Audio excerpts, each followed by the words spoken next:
Hello everyone, good morning and welcome back to the Onward Marquee. I'm Sebastian Payne, Director of Onward, and we're thrilled to welcome our partners from IPPR North for this In Conversation event.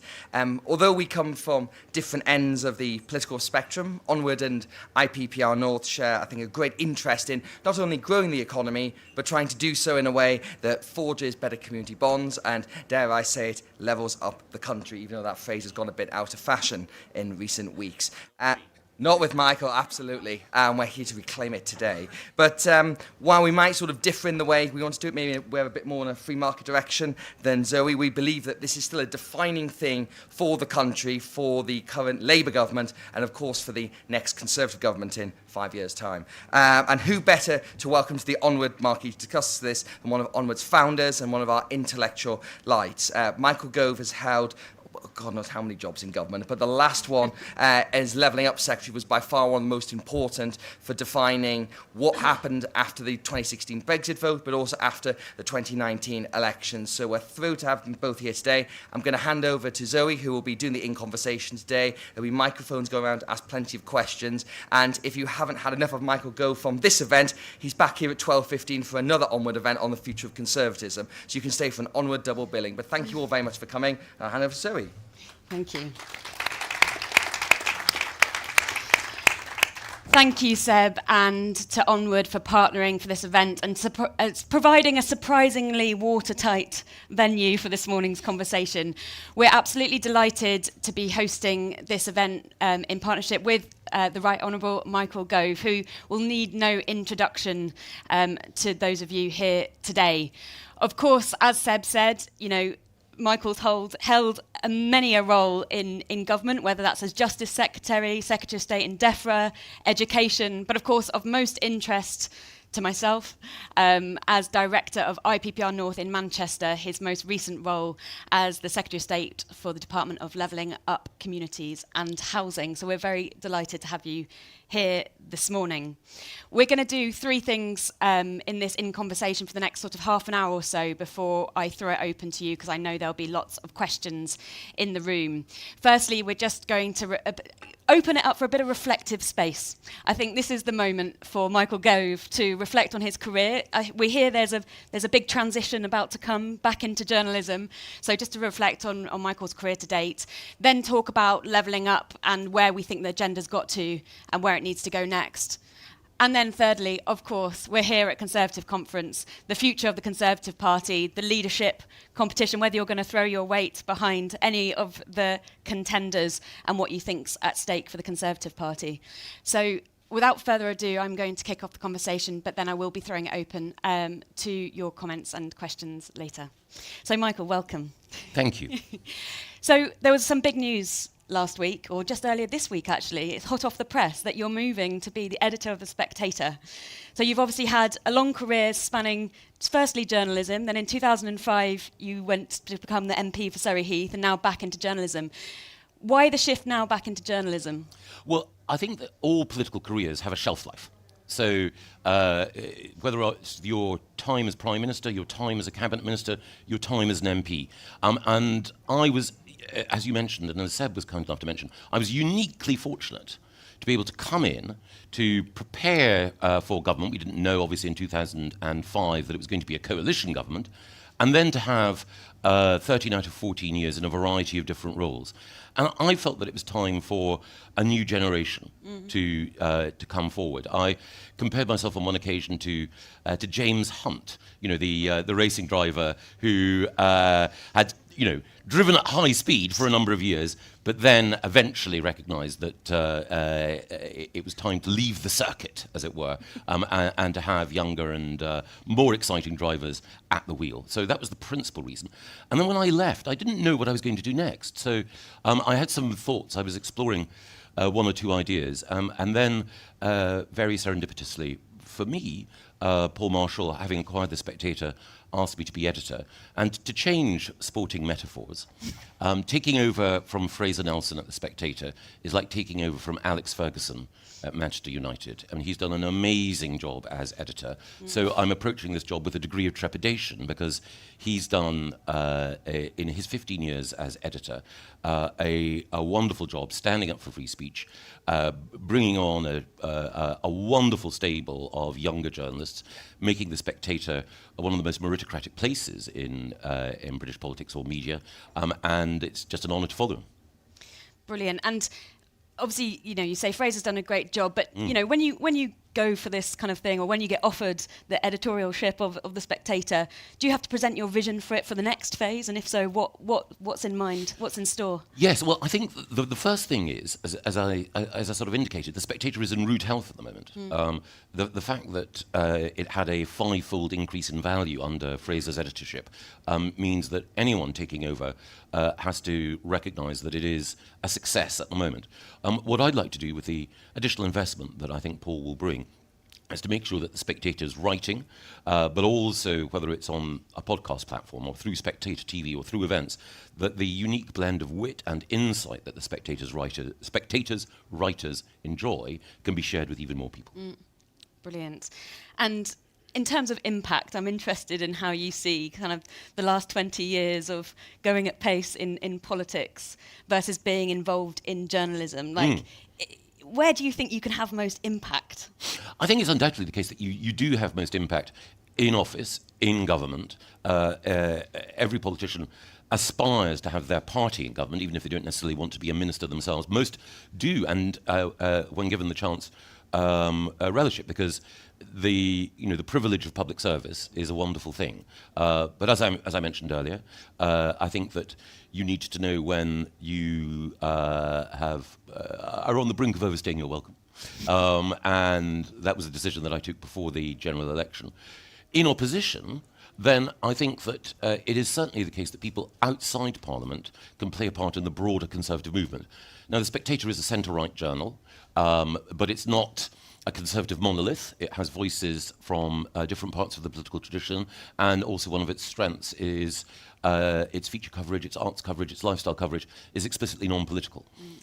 But it is part of the conversation, and its writers are part of the conversation about where politics and where the Conservative Party should go in the future. And that's one of the reasons why, even before the editorship was offered, I wanted to come here, because I wanted to listen to all of the leadership candidates and also see how the conversation was developing about what the Conservative Party should become and what it should offer in the future. Yeah. And obviously the leadership will be announced at the 2nd of November. Yep. So then you'll start as editor after that time? Just before, actually. So blimey. all being well, Okay. I'll take over at the end of this week. So the current edition is Fraser's last edition. And my great chum, Eric Pickles, who's the chairman of the Advisory Committee on Business Appointments, has very kindly said that I can take up the reins starting on Friday. Okay, well, good to have friends in high places, it turns out, hey? Great. And when then you think about your political career over the last 20 years and where you think you've had most impact, what comes to mind? What do you focus on? I think the areas where I was able to move the dial the most were education and the environment. When I was at Justice, I was there for just over a year. There were some things that we sought to do, which I think were worthwhile, but I don't think, for good or ill, I didn't have long enough in that role to really move things in the way that I would have wanted. Education, I was there for just over 4 years, and again, people will form their own judgment about what some of the missed opportunities were, or mistakes or missteps that I made. But working with, I think, a great team, we were able to ensure that the British school system changed, the English school system changed, forgive me. And the argument that I would make is that our improved position in international league tables, which are, uncheatable. Every country has its students sit exactly the same tests. It's a statistically representative sample. The fact that Britain was declining in the international league tables under Labour and has risen under the Conservatives, I think, is a vindication of what we sought to do. On the environment, I was fortunate in that Theresa appointed me just at the point, even though we were going through all sorts of Brexit difficulties, when Brexit created an unfrozen moment and we were able to change the way in which we supported our farmers. We were able to introduce a 25-year environment plan. We were able to make sure that the money that went to farmers and land managers, instead of just going to people on the size of based on the size of their estate, was actually there to pay for environmental benefits. We took some steps to better regulate the water companies. Still further to go there. So those were the two areas of greatest significance. The final job that I had at Levelling Up, I think it's still unfinished business, literally unfinished business, and that some of the legislation that we would have wanted to put through, sadly, was lost in the wash-up, and also unfinished business in that the programme of devolution within England that we were piloting still requires to be carried on. One particular thing, just perhaps a small thing nationally, but a very important thing for the areas affected, is that we were on the brink, we'd signed deals of granting extra powers to Norfolk and Suffolk, so that the principle of devolution was being extended significantly beyond our major cities. Sadly, the government decided not to go ahead with that, even though the rhetoric, I don't want to be too partisan about it, before the election was that Labour wanted local areas to take back control of vital responsibilities, which our deals would have done.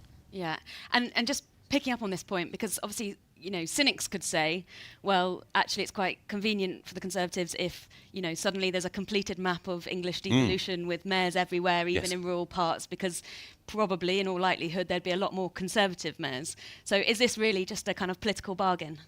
No, I don't think so. The original vision of elected mayors outside London was George Osborne's. And at the time that he did it, working in Greater Manchester, the West Midlands, Tees Valley, and so on, it was assumed that this would be handing power automatically to Labour. It was assumed that the West Midlands, probably, Tees Valley, certainly would elect Labour politicians. Well, we saw with the success of Andy Street and the continuing success of Ben Hatchin, that is not so.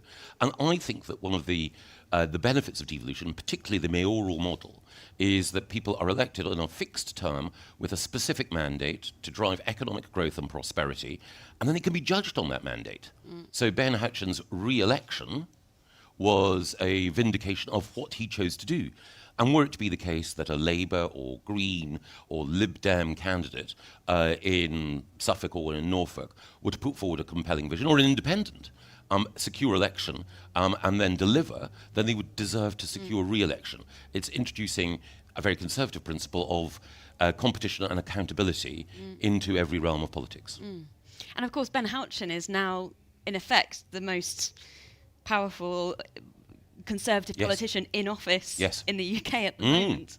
So how does that change the sort of power balance, if you will, within the Conservative Party? Well, I think it's beneficial in two ways. One, I think that the Conservative Party, there were initially people who were very suspicious of the mayoral model, both because they felt that it was an unnecessarily sort of, Bonapartist approach, and also because they thought that it would mean just more jobs for Labour boys, as it were.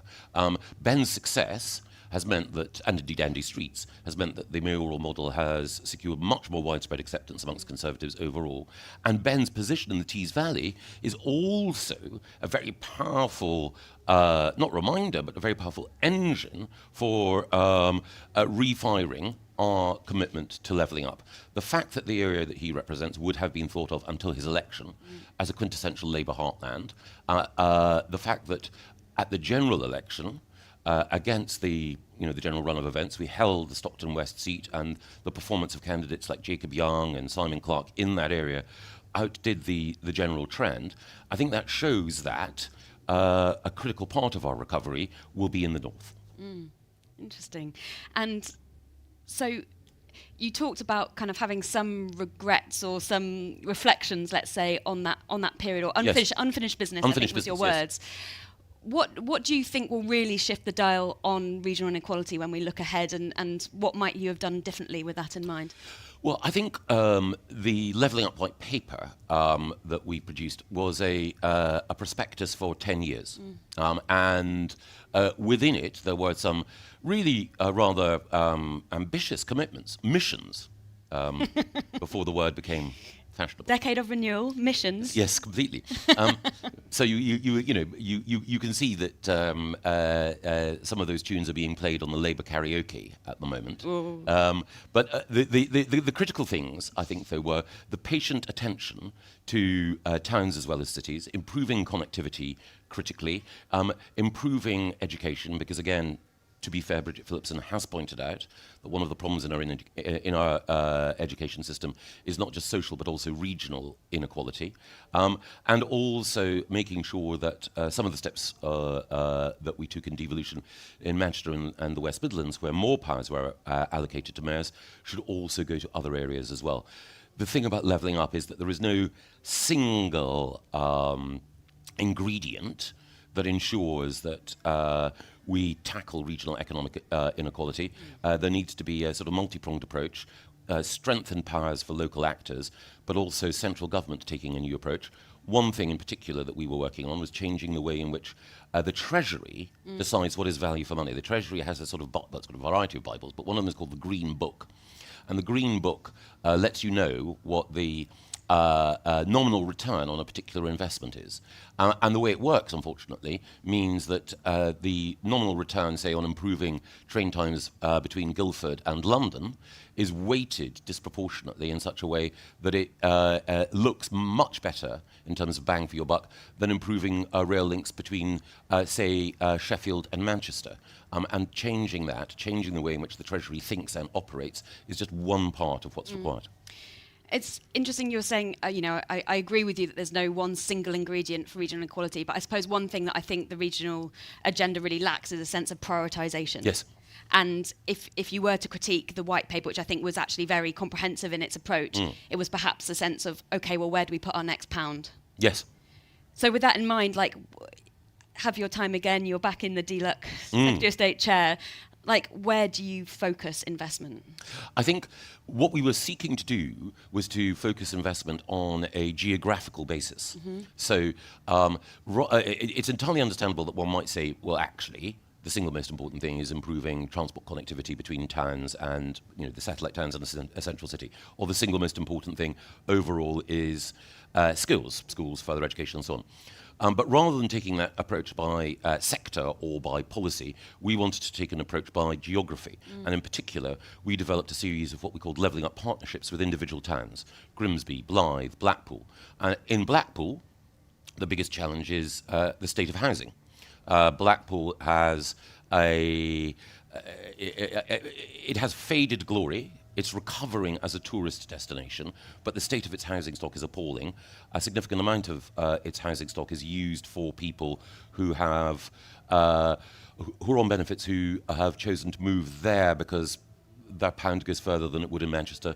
People who have been released from prison, people who are living with substance misuse questions, and so improving the state of housing, making Blackpool more of an investable proposition was a critical thing. And as well as housing, we also invested in Blackpool's education, creating out of the Further Education College a sort of university specialising in engineering and other parallel skills. So it's place by place. Yes, and I think that's a laudable effort, and actually the levelling up agenda was, whether it's levelling up or powering up or whatever it's called now, I think you've really set the agenda there. But I suppose some would say that actually the scale of commitment that government had to the levelling up agenda, when compared, let's say, to previous funding from the European Union, or when compared, let's say, to the scale of cuts in local government finances, was sort of immaterial. What would you say to that? I would contest that, but I do think it's fair to acknowledge that in the period sort of both the coalition years and also the period 2015 to 2016, local government took an unfair or disproportionate share of the burden of balancing the budget.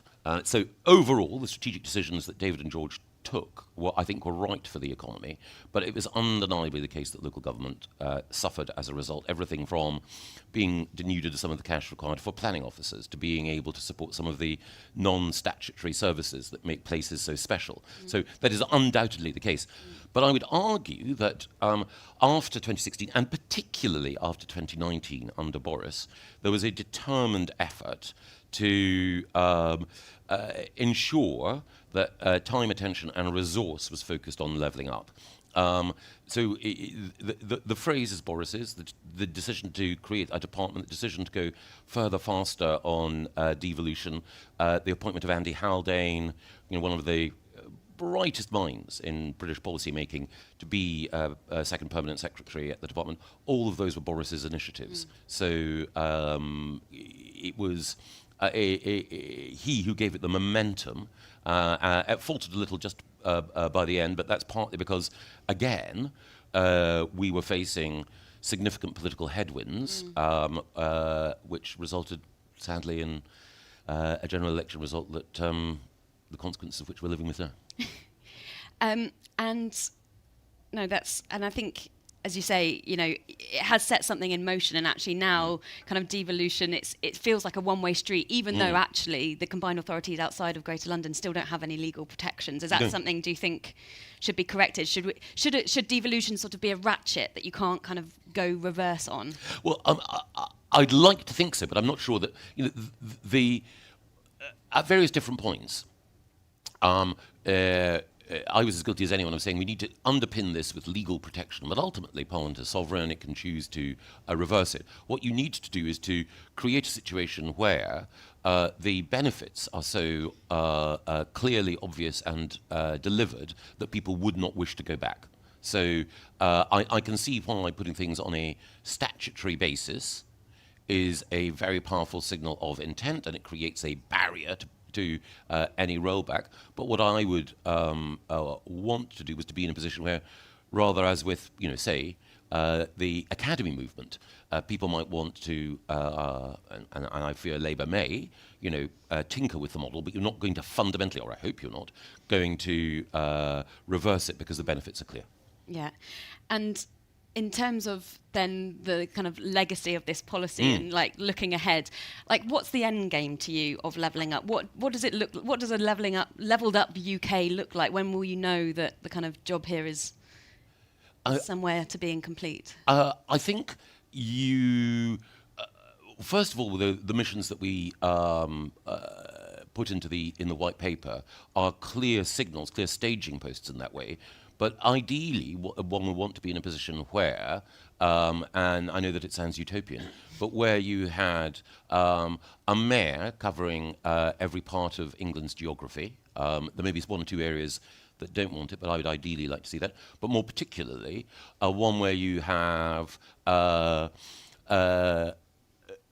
wherever you live in the country, the same sense of opportunity, fulfillment, and pride that people have in the wealthiest and most fortunate parts of the country here. I remember when I was at Darlington Further Education College, the mantra that they had on the wall was stay local and go far. And the principle that people should, wherever they are in the country, Darlington, Blythe, Grimsby, feel that their town is somewhere in which they can take pride. Their high street is free of antisocial behaviour. There's a capacity to go on to education after the age of 18 locally. And there are the sort of jobs locally that mean that everywhere feels that it's part of a dynamic future. Yeah. I mean, what you described there sounds very appealing, and I suppose it relies on the idea that the UK is a meritocracy.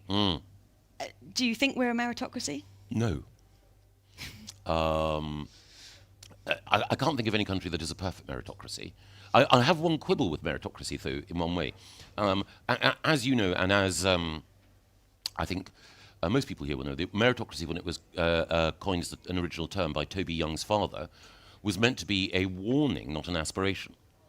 What he was warning against, it was a situation where those people who were smarter intellectually, or had more credentials, or more university brownie points, automatically thought that they were worth more than others.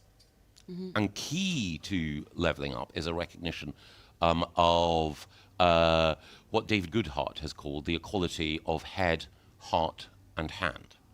So meritocracy rewards those who are brain smart, What it doesn't always do is recognise the vital importance and celebrate those who work with their hearts, those who work in the caring professions, those who work with their hands, those who make things.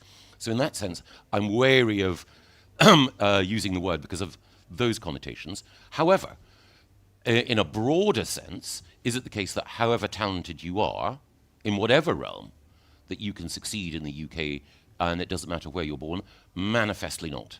There are people who are held back as a result of poor quality housing, poor health outcomes, poor diet, poor education, family breakdown, and other factors.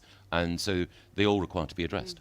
I mean, another countervailing force, of course, is wealth inequality and the accumulation of wealth being an increasingly important part of any child's destiny. Do you think there should be anything in that space done to address the fact that that's sort of pushing against a meritocratic system? Well, there are two principal factors that have affected wealth inequality in particular ways. One has been housing shortage overall. So in crude terms, and again, the arguments I think are very well rehearsed, the affordability of housing has grown worse to the extent now where in housing hotspots like London or Cambridge, the average house price is 14 times the average income. So if you've already got property, or you've already got capital, or your parents have, then it is the case that you enjoy a degree of financial security that those without don't. And the second thing is the impact of quantitative easing, which also increased the value of assets overall. So yes, and I think that the way to deal with both of those, well, the way to deal with wealth inequality overall is economic growth and improved opportunities at every point in life. The way to deal with the housing problem is to again dramatically increase supply, but also take some steps to improve access to loan finance. One thing I should say in terms of housing overall, and I've talked about home ownership, is it's vitally important to recognise that as well as increasing the stock of homes overall, we also need to make sure that as we increase that stock, that there are some homes for social and affordable rent, and that we also have a thriving private rented sector as well, because labour mobility and the effective functioning of our economy relies in particular on a high-quality, healthy private rented sector as well. And you were very close to sort of getting reforms through that you wanted on leasehold and things like that. Yes, absolutely, yes. Well, we got the leasehold reforms through, not everything that we wanted to do, but we were able, thanks to the House of Lords, to get that through. I wanted to make some changes to support landlords and tenants in the private rented sector. We didn't get that legislation through. Labour are pushing forward a similar bill, but I think there are some aspects to what they're doing that are that tip the balance in a way that doesn't support the private rented sector in the way that I would have liked to. So I regard it as a missed opportunity, because wouldn't I, think that our plan was better than the Labour one. Very good. So I keep interrupting you as you go to take some water, but this bridges quite nicely actually into a paper that I know is being talked a lot about at conference, and I know is something that you've had a good read of, and that's the Foundations paper. Yes. That many of you I'm sure will be familiar with, but really focuses on the need for greater capital investment in housing, in energy infrastructure and transport. Do you think this is the beginnings of a new sort of economic theory, or is it repackaging something that just needs to be said? Like, how far does that paper, or those ideas captured in that paper, shift away from what Conservatives were already trying to do over the last 14 years? I only think it provides both a synthesis of some of the things that Conservatives have been thinking about, but also a quality of diagnosis of what's been wrong and significant prescription of what we need to do. That is far and away the best thing that's been written by Conservative thinkers or policymakers since the election. For those of you who don't know it, it's a paper which is very effectively summarised, written by Sam Bowman, Samuel Hughes and Ben Southwood. And they, two of the three, were part of an organisation called Create Streets, which has been thinking imaginatively for some time now about how we improve our cities and build more homes. But as Zoe said, it goes way beyond that and looks at infrastructure overall and the barriers to private investment. And the point that Sam Bowman makes is that, of course, we think of state investment, and we do need the state to invest in transport infrastructure and so on, but simply increasing state investment on its own is not enough. If you are delivering HS2, and HS2 costs 20 billion, and then 40 billion, and then 60 billion, well, you've tripled investment in the country, but you still get the same train line. Whereas if you bring in private investment, then what you are doing is increasing the net stock of capital in the country, and the paper outlines some of the ways in which that might be done. And I think all of the leadership contenders have endorsed or been warm about the paper, because the paper also allows you to make some choices. This paper is entirely consistent with, for example, the type of industrial policy that people like Nick Timothy and Gavin Rice have been arguing for, but it's not inconsistent with someone who might want to take a slightly more laissez-faire approach. It's all about clearing away some of the regulation that stands in the way of allowing the private sector to work better. And do you think, so if we might just move to the kind of election and then the leadership contest, maybe picking up on some of the ideas in the paper, but not assuming everyone's read it.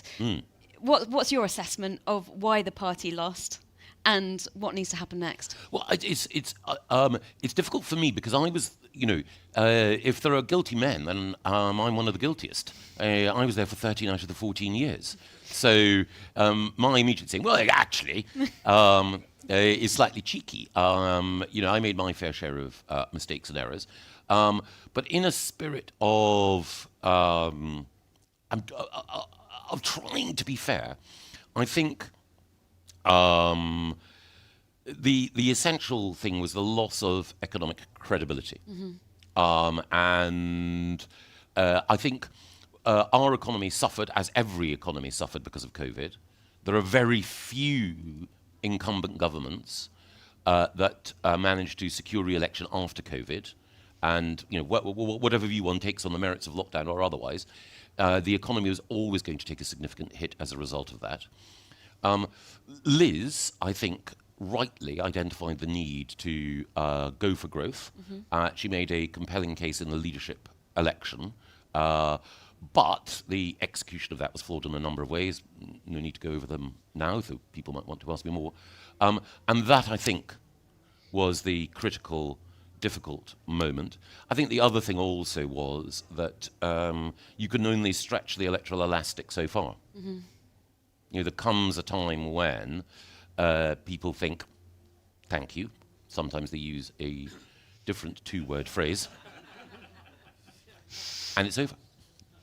Okay, interesting. Because I suppose the growth narrative has very been picked up now by the government. But Absolutely. I suppose the counter to that is sort of poverty and people feeling really squeezed by choices and decisions that have been made. So how do we reconcile these two things? Like, what's the new economic kind of paradigm for the Conservative Party that brings together a growing economy or an economic narrative centred on growth, but also kind of helps lift people at the bottom? Well, I think it encompasses a number of things. So the first thing is creating or thinking, having an economic theory which looks at how you can get high-quality jobs across the country. So I think it is the case that in the Treasury there are different director generals and different, sort of pillars within it, different teams within it. And the choice of what these teams are devoted to tells you a lot, almost everything, about our economy. So there is a big team which is there to monitor public spending. There's a big team which is there to raise taxes. There's a big team there to look after and support financial services. There's a tiny team thinking about growth overall, and no Director General in charge of growth. And we have, in the past, I think, as a country, financial services are a great strength of this country, but in the past, under Labour and also under the Conservatives as well, we had sort of thought that if London and the South East do well, if financial services do well, then we can take some of that wealth and redistribute. I think that a more sustainable economic model is, while not hampering London, thinking hard about reindustrialisation and thinking hard about a wider panoply of engines of growth in the future. The second thing I think as well, though, is there always will need to be an element of redistribution, but what we should seek to do is to move away from a reliance on welfare to one where, particularly in the early years, we think about education as the liberator. Brilliant. And I think, as a former Treasury official, growth is very much spread across government, right? Yep. You've got kind of DLUC with Yep. the local growth levers and in, the relationship now with the Metro Mayors. You've got Treasury and perhaps a smaller than you might expect Directorate and the Department for Business. So I think there is some sort of machinery of government thing there that's needed. I think so. And the Treasury's strength and weakness. The Treasury's strength is that it has the best civil servants.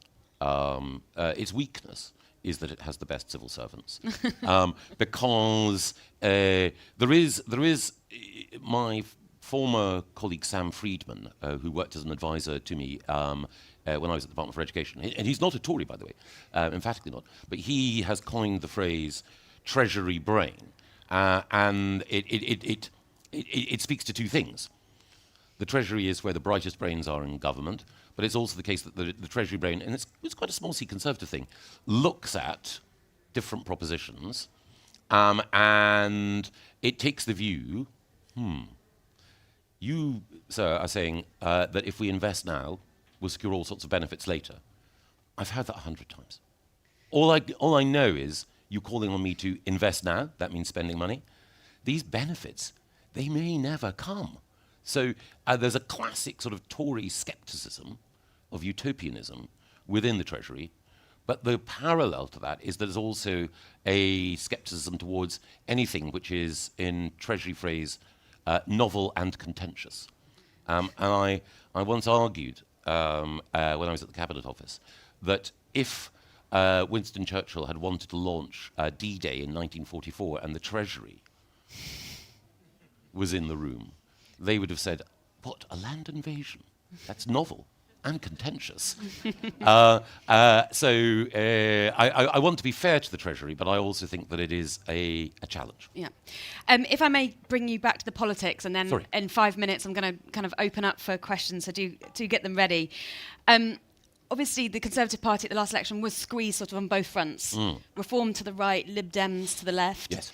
And people have already started coming out with their theories. We had Theresa May earlier this week saying it was because the party was too focused on reform that it didn't notice the kind of creeping influence of the Lib Dems to the left. Which thesis do you think is true, and where should the party be focusing on next in order to regain electoral success? The truth is that we lost votes to everyone. So people voted for the best available alternative. So in Surrey Heath, they voted Liberal Democrat. In Great Yarmouth, they voted Reform. In Waveney Valley, they voted Green. In Bracknell Forest and Aldershot, just over the border from my old constituency, they voted Labour. So the overwhelming feeling at the general election was this is an ejection election. I will vote for whoever is best placed to get rid of the Conservatives. And I think Theresa's argument is right in that the Conservative Party's salvation, the answer lies within ourselves. We shouldn't be trying to second-guess what other parties will do. We've got to look at the problems the country faces, be true to our principles, and come up with appropriate solutions. There's a serenity prayer. God grant me the strength to change what I can, the patience to accept what I cannot change, and the wisdom to know the difference. We can't alter what Reform or the Liberal Democrats or Labour do. What we can do is show a quality of analysis when it comes to the big problems that we face that mean that when people tire of the government, that they look at the Conservatives as a serious party with a programme for government that reflects the values of the country. And so with that in mind, thinking of the four current leadership candidates, and perhaps, there's a sense that there is a creep to the right because of the drag of reform, and will reform sort of be reincorporated, if you will, into the Conservative Party? Like, is that something you see happening, and are you concerned about it? No, I completely understand. There's a sort of what's the word?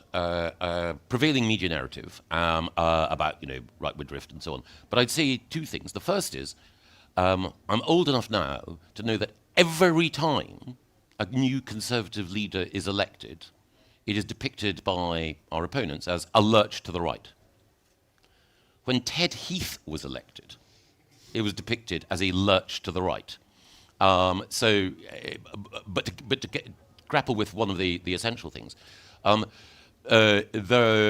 think it's because migration and integration have become bigger issues in our conversation, and that's not just within the Conservative Party, it's within the country overall. So as a result of that, the conversation that we're all having, including in Labour circles, is more about borders and identity than it was 10 or 15 years ago. And therefore, if people come forward with propositions and ideas about how we might better police who comes here and better integrate the people who we welcome here, then for some that will seem like a preoccupation of the right. But I think that the polling evidence suggests it's actually a preoccupation of the majority. The only other thing that I would say is we have to make sure that whatever we do in terms of controls, that we continue to stress that Britain is a warm home for people from every background. Because one of the things that we mentioned in the Levelling Up white paper is that Britain is a multinational and multi-ethnic and multiracial success story.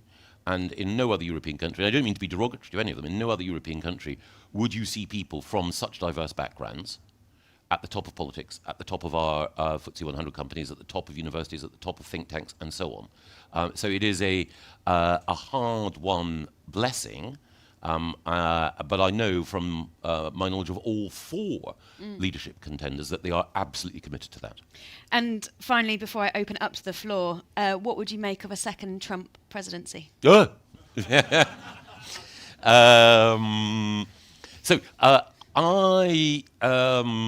as people may know, I met Donald Trump. I met him twice. Once when I was a journalist, when Theresa gave me a sabbatical from being a minister, and once when a minister, when he was over here for a state banquet. I'm a George Bush type of Republican. Okay. Message received. Brilliant. Without further ado, I'm going to open up to questions. I'm going to take 3 at a time to get through as many as possible. We have a roving mic. Please, can I take the lady there with the glasses, the gentleman next to her, and then the lady just in front, and then I'll come here. Thank you. So, Michael, I'm Sue Clark from Mid-Bedfordshire. If there was one thing that you could save from the work that you've done over the last 14 years that you fear Labour might dismantle, what would it be? What are you most proud of? Well, the thing that worries me most is the potential direction that they might take on education. So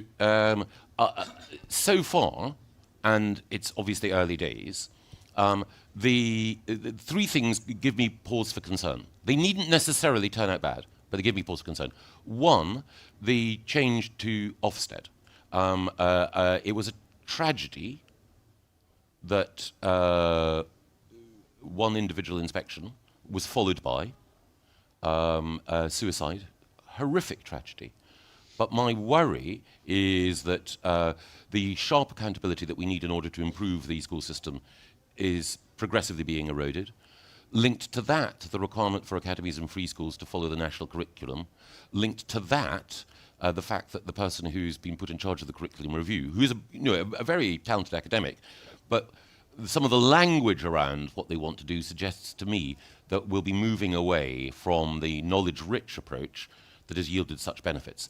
Now, as I say, it may be the case that actually Ofsted can be strengthened. It may be the case that the curriculum review actually enhances the curriculum, but I am worried. Okay. Do you mind if I take 3 at a time so we can get we can get through as many as possible. The two that I mentioned, and then we'll come to the front. Thank you. Thanks very much. Hi, my name's Matthew. I'm political director of Get Elected.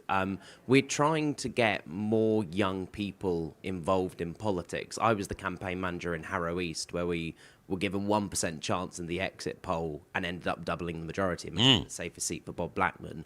What advice do you have from your Levelling Up days about how the party struggles to give opportunity to young people, or recognise that actually when young people achieve, that's the benefit for us for the future as well? Because I feel like what we've managed to do this year and what we're trying to build with others is what we need to blueprint for the future of the party. Thank you. The lady just in front of you. Thank you. Hello, thank you. I'm Carolyn Kerr, and I'm leader of the Conservatives on Redcar and Cleveland Council, part of Ben Houchen's army, transforming Teesside. And I certainly agree that the North can lead the regeneration of this party. I have a question on local government and levelling up. We've had millions of pounds in levelling up monies. However, my council is at risk of becoming bankrupt within the next year or two, probably, because we have been cut so far to the bone. So that is a paradox, surely, which I'd like you to comment on, if you would. Millions of pounds in levelling up funding, and yet a council that is unable to deliver that. Thank you. Brilliant. Thank you. And the gentleman here at the front. And then I'll just do a recap. Chandler Market Harborough polling. So prior to the election, it was pretty much we were written off, and during the election, we were written off. Do you think there is a case to switch the polls off during a campaign and then turn them on either just before or not at all? Right, nice spread there. Do you want to start with the polling question? Then we had young people in Yes. the party and council funding. I'm very tempted by your proposition because polling, in particular the MRP seat-by-seat polling, may have driven or sustained a level of tactical voting that hurt us. But I believe in freedom of speech. And I think that banning an organisation from soliciting people's opinion and then publishing it is one thing, but what we couldn't ban would be, for example, hedge funds, banks, others, conducting that polling and using that information while the public don't have the same information. So I can see the obvious temptation, but I think that we mustn't restrict expressions of opinion, both through opinion polls and through the interpretation of them. That's my sort of standpoint. And Redcar, well, you've lost, but only by a small amount. A brilliant MP in Jacob Young. Brilliant. But your point about local government funding overall is well made.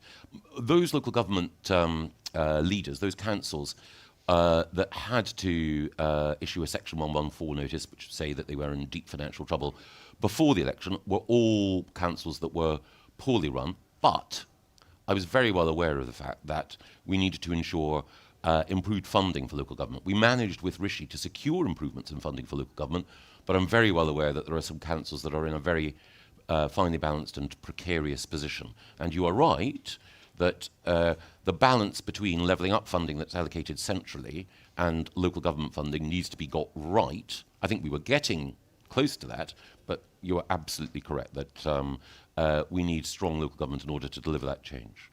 And then on attracting young people and winning elections. In a way, you should be telling me rather than be telling you, because we lost in Surrey Heath, and in Harrow East, you got the biggest Conservative vote in any constituency in the country. I think it's the only Conservative seat where we got more than 50% of the vote. So we should be learning from you. But I would say two things. One is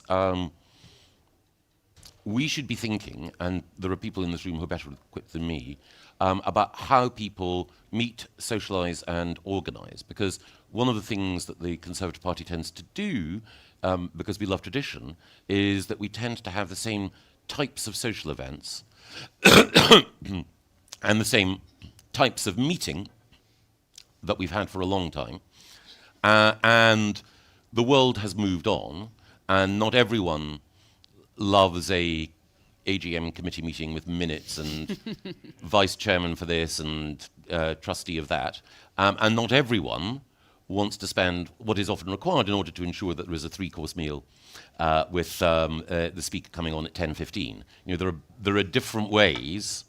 They all have their place, but there are different ways of creating an organisation for people who care about their community, who believe in ideas, and who want to make a difference. Thank you. If I may take 3 from this side of the room now, if we could take the 2 ladies here at the front and the one behind. Thank you. Hi, Natasha Porter from Unlock Graduates. Michael, procurement and the increased kind of power going to commercial teams in departments obviously have particular best interest in this at the moment. It feels like there's been an overcorrection post the COVID contracts that went out. And how do we move back from that? How do we get back to policymakers being able to make decisions instead of them being removed from all of that government procurement process and a huge amount of power going to bureaucrats within the commercial teams in departments? Thank you. Sophie de Schwarzberg-Gunter. If we were going to do a 360 on the Conservative Party, what would we stop doing? What would we start doing? And what will we keep doing? And will you consider standing as our next Mayor of London? Okay. And we had one question just behind. Hi, Michael. Azora from Full Fact. I'm interested about trust in politics. As you know, it's at a dire low at the moment. So what would you like to see the 4 leadership candidates do to try and restore trust in politics, particularly for the party going forward? Thanks. Okay. They're all tough questions. So on Natasha's, I think you're right. The issue of procurement is like a number of others, where politicians, even though they carry with them a mandate, even though they reflect a majority, often feel that they are less legitimate as decision makers than the unelected. And whether it's in procurement or in the impact of the government legal service, or whether it is in deference to authorities in particular areas, the scope for political judgment shrinks. We were at an event with Josh Simons, the new Labour MP for Makerfield, who led Labour Together, and he made this case, which I thought of as a Tory case. I don't want to blight his future, but he made the case that it's, politicians are accountable. They're accountable at the ballot box, and one of the problems is that we are elected, and then we say the lawyers wouldn't let me, or I'm afraid the civil service advice won't allow us to do that.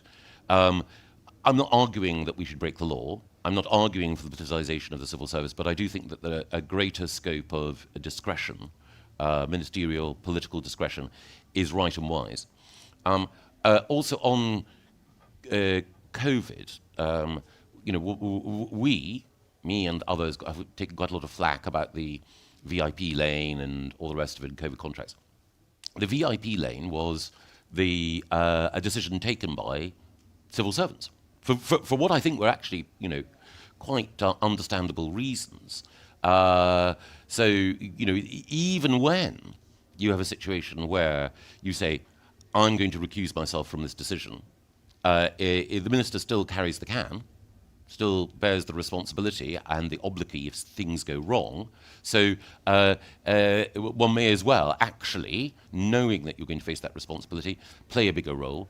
As one of my former civil service colleagues, who was my principal private secretary, used to say, if you're going to be a bear, be a grizzly. 360. I'm in the wrong person to do that for the reasons that I mentioned earlier, because of my complicity in so many of the crimes of the past. But what I would say is, the most important thing is to listen respectfully to voters and to take seriously what they tell you.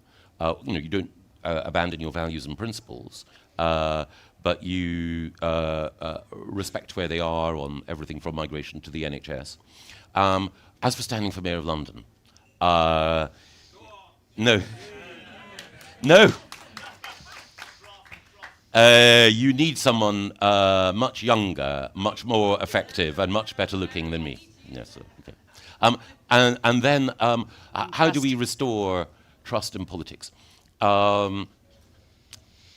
I wouldn't want to advise any of the leadership candidates overall, because they're all, I think, making their cases very effectively. But I do think that the important thing is whoever wins, it's absolutely vital that we have a consistency of message overall. So I talked about listening respectfully to the electorate. The one thing I would say is we mustn't allow that to descend into replaying to them a checklist of all of their requests. We must listen respectfully to their concerns and then come up with a coherent message overall. I think when politics is reduced to a checklist of policies rather than a coherent vision, you end up satisfying nobody. If it's transactional rather than heartfelt, then it doesn't work. Very good. I'd like to just take 3 from people at the back here, and then we'll have to kind of start drawing to a close. But obviously there are tons of questions here, so I don't know how many minutes you have afterwards. Could I have the gentleman standing here and then the 2 young-looking people at the back? May we hope that once you're occupying the chair, formerly graced by Nigel Lawson, Ian MacLeod, Sir Ian Gilmore and Boris Johnson, that you will campaign for this great party as an earnest of its desire to level up Blackpool, to return there at frequent intervals for its autumn conferences. Hi, Genevieve Hall-Allen from The Telegraph. First of all, you mentioned that you were concerned about Labour's package of measures for rental reforms, private rental reforms, and there were particular elements that you were particularly concerned about. Which one are you most worried about in terms of what Labour's putting forward compared to what you were working on in the department? And second of all, are you going to endorse a candidate in the leadership race? And have you decided who that might be at this stage?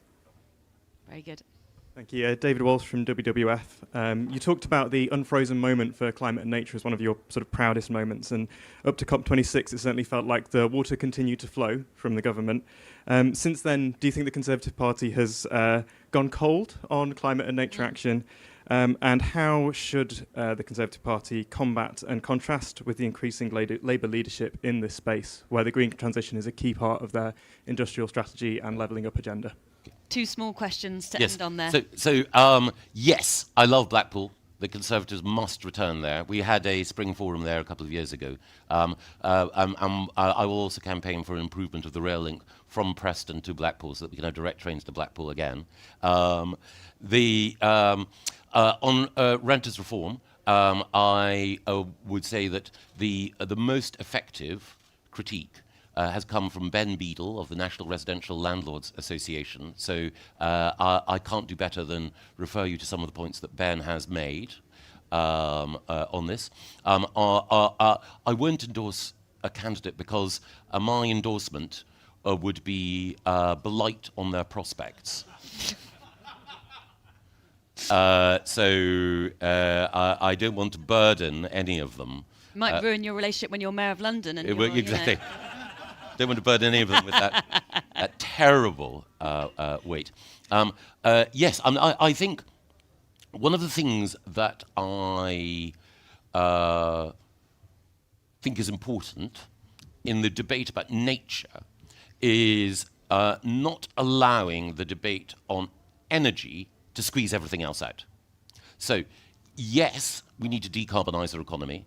We must do so as part of our contribution to battling anthropomorphic climate change, but we must do so in a more thoughtful way than I think Ed is approaching it. I think some of the decisions that he's taken actually hurt the industries that need to be a key part of the transition. I'm biased, I come from the northeast of Scotland, but I do think that the pace at which Ed is pushing things and some of the specific choices that he's made are harmful to the energy sector overall. But even more than that, I think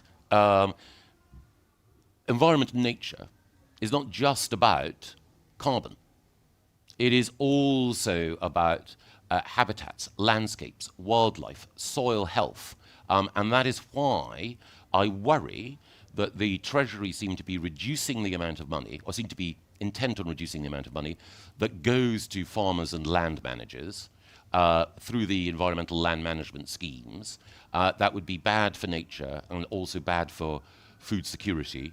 One thing I do know is that WWF are looking to rebalance the debate here by stressing that while we must do our better on climate, we must do it in a way that also balances food security overall and the other elements that go to make sure that we have a thriving environment. And I think that one thing the Conservative Party can do is to have an holistic view on the environment, because I think whatever one thinks of Ed Miliband's climate policies, you can think they're wonderful or terrible or something in between. The other part of the debate about the environment and nature, we haven't heard much from. And we should, naturally, as Conservatives, be very proud of our record on everything from the Blue Belt and marine protected areas through to the 25-year environment plan, through to public money for public goods, through to action on the illegal wildlife trade. And this is our natural space. It's important we don't lose it. Well, on that happy note, thank you, Michael, very much for joining us this morning. And it leaves us no further to do but to thank you for joining us. Thank you.